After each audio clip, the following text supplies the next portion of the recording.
Hi everybody, my name is John Bursle and I've been developing a horseshoe that has been able to help a lot in my situation with my horses over the last few years. These plastic screw-on horseshoes have become a great benefit to a lot of people. Over the years I've had a lot of friends who have left the horse industry, mostly because of the cost of it, not only food but particularly shoeing. Sometimes just even finding a farrier these days is very hard, and one of the benefits of this is I believe it'll make it a lot easier for farriers, but also make it a lot easier for people who can't get farriers. Now, what I've developed, plastic shoes have been around for probably 20 years or so, but what I've been able to patent is this unique screw-on idea.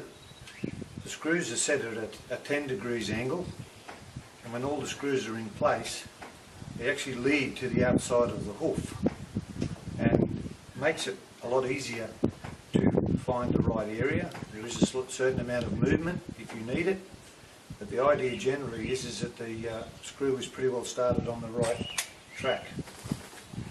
This horse, I had some back shoes on him recently, and both of these shoes were on the back. He drags his feet a bit, but these shoes were on there for about 4 weeks, a little bit more, and you can see the relevant distance difference in the steel and the plastic. They've almost had about the same life, and I find in normal circumstances that the plastic shoe and the steel shoe will last about the same period of time.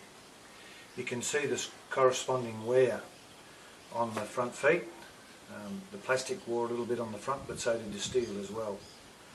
The interesting part is the distance, thickness through both of these shoes that they've worn very competitively or comparatively with each other on the ground.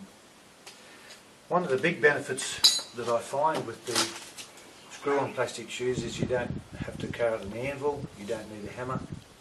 It's quite good for young horses that you're first starting off to learn to shoe. And these shoes here are a number 4. Now, while it's very wear and cut resistant polyurethane, it is cuttable with a very sharp pair of cutters or a hacksaw. This is a size 4. You could actually bring this down to a 3 and a 2 if you needed to. There's no anviling because with a small amount of movement the flex of the shoe comes in and out to fit the required shape of the foot. All it needs to do is, as I do, is screw the inside of the foot first in place and then vary the outside to the various needs that you want. Probably the greatest benefit is the weight. You haven't got a heavy steel shoe. My idea could be for general riding, things like pony club, probably polycross, horse racing would all benefit from this process. And the great thing about it is with a little bit of practice almost anybody can put their shoes on their horse. If you can trim a horse and lead a bring a horse up through trimming, it's not much more to learn how to put a plastic screw-on shoe on. In some cases, when the life of the shoe is just about worn out, sometimes the screw heads have some damage, which makes it very hard to get the driver back in. If this is the case, and it does happen, all you need to do is put your pliers or your pincers under the plastic shoe and lift it up, and it'll pull through and just leave you the screw with the damaged head, and then you can just wind it out with a pair of pliers. Or what I do is close the chuck on the drill and just wind it in reverse and winds them out. That sometimes happens, and it's easily rectified.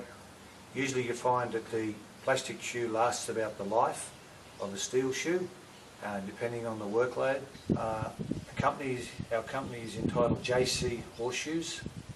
My wife and myself have been working on this for about 3 years with a plastic company, and I hope you'll give them a try and see how they go. I'll give you the relevant information if you want to have a go at these after this movie's finished. Thank you.